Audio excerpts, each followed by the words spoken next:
जनपदों में पहुंच चुके हैं ट्रेनिंग के उपरांत, और अभी उनका जनपदीय प्रशिक्षण चल रहा है।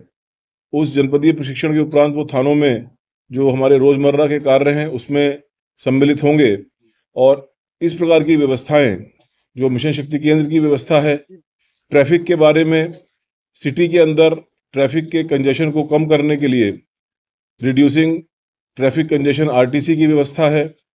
बाहर के क्षेत्रों में एक्सीडेंट्स को कम करने के लिए जीरो फैटेलिटी डिस्ट्रिक्ट की व्यवस्था है।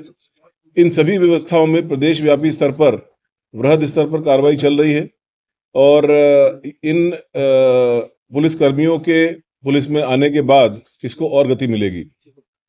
साथ ही समय के साथ साथ जो साइबर क्राइम एक बड़ा चैलेंज बन गया था या बन गया है।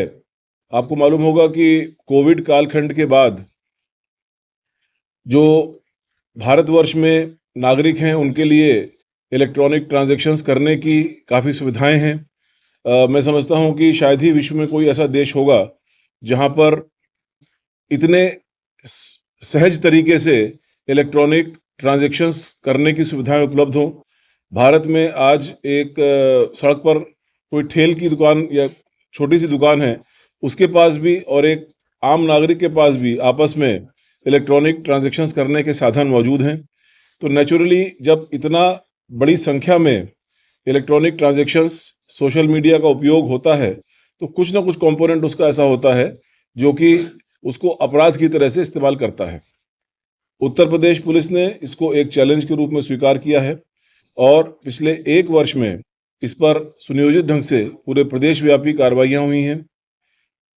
मुझे बताते हुए खुशी है कि इसका एक प्रमुख जो पैरामीटर होता है वो लियन अमाउंट होता है। लियन अमाउंट मतलब कि सभी, इसको हम लोग अपने प्रोफेशनल लैंग्वेज में वीआई बोलते हैं, वाइटल इंस्टॉलेशंस। सभी वाइटल इंस्टॉलेशंस पर लगातार पीरियोडिकली समीक्षा चलती रहती है उनकी सुरक्षा के बारे में।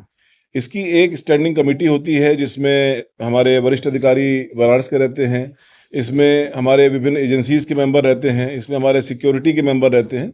तो इनकी पीरियोडिक मीटिंग्स होती हैं जिसमें सुरक्षा व्यवस्था की समीक्षा भी होती रहती है, और उस सुरक्षा व्यवस्था में समय के साथ साथ जो चैलेंजेस आते हैं उसके अनुरूप क्या चेंजेस होने हैं, क्या बेहतरी करनी है, उसके बारे में भी सुझाव दिए जाते हैं, जिसका इम्प्लीमेंटेशन होता है। तो ये एक सतत चलने वाली प्रक्रिया है जिसमें हम लोग लगातार कार्रवाई करते हैं।